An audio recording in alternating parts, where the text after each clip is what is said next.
dan berpartisipasi.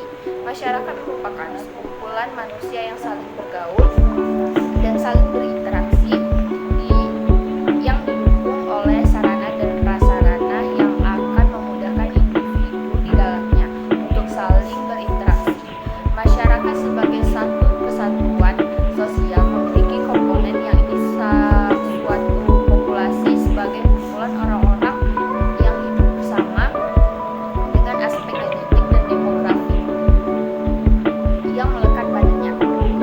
Adapun beberapa aspek yang harus diperhatikan jika ingin mempelajari masyarakat lebih mendalam menurut Abdullah Idi 2016 adalah demografi, ekologi, sejarah, perkembangan kehidupan sosial, kegiatan-kegiatan yang meliputi mata pencaharian keluarga, pendidikan, reaksi agama, keamanan politik. Tidak lupa pula yang perlu diperhatikan adalah sistem nilai agama dan adat, pengaruh kebudayaan daerah dan nasional, juga tokoh-tokoh yang menarik. Baik, di sini saya akan menjelaskan tentang konteks masyarakat Indonesia. Masyarakat adalah sekelompok manusia yang terjalin erat karena sistem tertentu, tradisi tertentu, konvensi dan hukum tertentu yang sama, serta mengarah pada kehidupan kolektif. Sistem dan masyarakat saling berhubungan antara satu sama manusia dengan manusia yang lainnya yang membentuk satu kesatuan. Dan di sini saya akan menjelaskan tentang konsep masyarakat.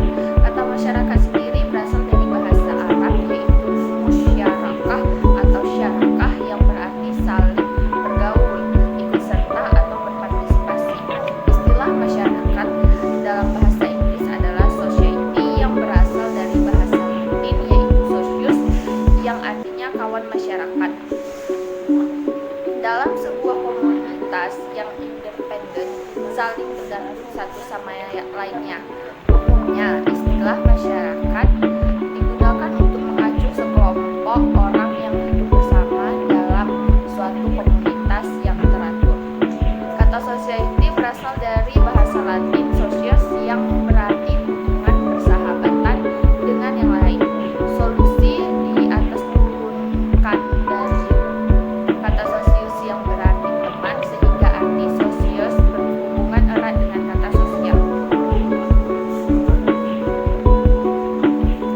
Secara inklusif, kata society mengandung makna bahwa setiap anggotanya mempunyai perhatian dan kepentingan yang sama dalam mencapai tujuan bersama. Dari pengertian tersebut, maka masyarakat adalah sekumpulan manusia yang saling bergaul atau dalam istilahnya lain saling berinteraksi. Yang ketiga, ciri-ciri masyarakat. Menurut Selo Sumarjan, masyarakat merupakan orang-orang yang hidup bersama yang menghasilkan kebudayaan. Sedangkan Kuncharaningrat mengatakan bahwa masyarakat yaitu sebagai kesatuan hidup manusia yang berinteraksi menurut suatu sistem adat istiadat yang tertentu dan yang bersifat kontinu dan terikat oleh suatu rasa identitas yang sama. Sementara Red Linton mengatakan bahwa masyarakat sebagai setiap kelompok manusia yang hidup dan yang bekerja sama dalam waktu yang relatif lama dan mampu membuat keteraturan dalam kehidupan bersama, dan mereka menganggap sebagai suatu kesatuan. Adapun 4 ciri-ciri masyarakat, yaitu yang pertama, manusia yang selalu hidup bersama. Yang kedua, lebih 2 orang bergaul dalam waktu yang cukup relatif. Yang ketiga, setiap anggota menyadari sebagai satu kesatuan. Keempat, bersama membangun sebuah kebudayaan yang membuat keteraturan dalam kehidupan bersama. Dilihat dari struktur sosial dan kebudayaan, masyarakat Indonesia dibagi dalam 3 kategori, yaitu yang pertama masyarakat desa, kedua masyarakat madya, dan yang ketiga masyarakat modern. Selanjutnya, pendekatan dalam memahami masyarakat.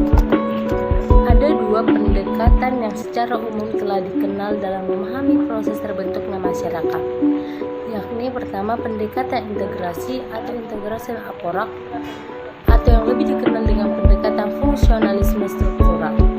Yang kedua, pendekatan konflik atau konflik aporak.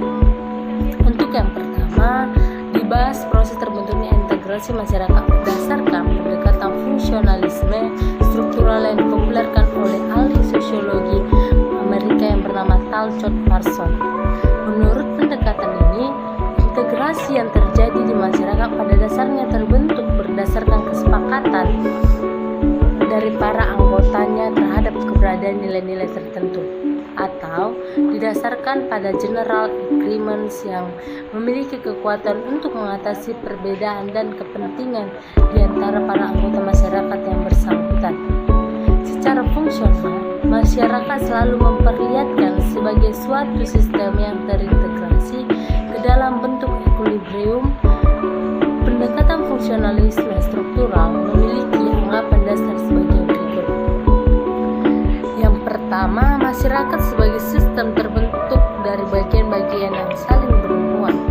Yang kedua, hubungan antara bagian-bagian itu bersifat ganda, timbal balik dan fungsional. Yang ketiga, integrasi sosial tidak akan pernah tercapai dengan sempurna, namun secara fundamental sistem sosial selalu cenderung ke arah equilibrium yang dinamis. Keempat, disfungsi. Ketegangan dan distori selalu bisa terjadi, namun dalam proses atau jangka waktu yang relatif cukup lama akan dapat teratasi melalui penyesuaian dan proses pelembagaan atau institusionalisasi. Perubahan-perubahan di dalam sistem sosial terjadi secara gradual lewat penyusuan dan tidak secara drastis.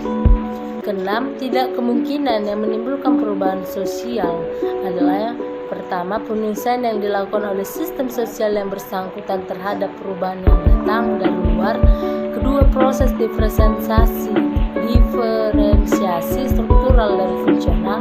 Ketiga, penemuan baru yang dihasilkan oleh anggota masyarakat yang bersangkutan. Terakhir, kekuatan penting yang mengintegrasikan suatu sistem sosial adalah konsensus di antara anggota masyarakat mengenai nilai-nilai tertentu yang dianggap dan diterima sebagai kebenaran, sehingga nilai ini tidak hanya sebagai sumber pengaruh integrasi, tetapi juga sebagai unsur menstabilkan sistem sosial budaya itu sendiri. Selanjutnya, sedangkan pendekatan yang kedua, yaitu pendekatan konflik atau konflik aporak, memiliki asumsi yang berbeda dari pendekatan integrasi mengenai proses terbentuknya masyarakat. Pendekatan konflik memiliki anggapan dasar sebagai berikut. Yang pertama, perubahan sosial merupakan fenomena yang integral di dalam setiap masyarakat. Yang kedua, konflik juga merupakan gejala yang integral di dalam setiap kelompok masyarakat. Yang ketiga, setiap komponen suatu masyarakat berkontribusi terhadap proses disintegrasi dan perubahan masyarakat yang bersangkutan.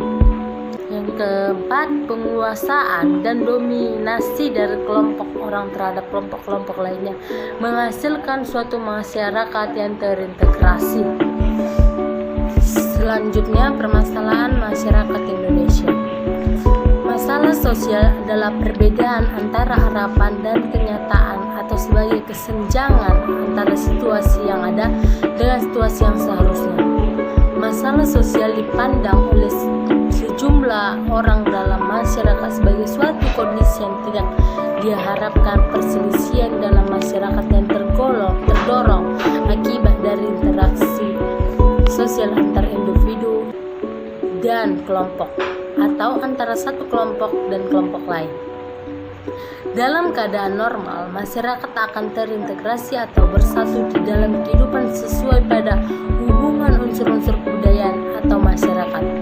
Akan tetapi, apabila unsur yang telah menjadi kaidah sosial ini bentrok, maka dapat dipastikan bahwa hubungan-hubungan sosial akan terganggu sehingga kemungkinan terjadi kegoyaan dalam kehidupan masyarakat, kehidupan kelompok sosial bentuk dengan dampak. Terima kasih, sekian hasil kelompok kami. Jika ada kesalahan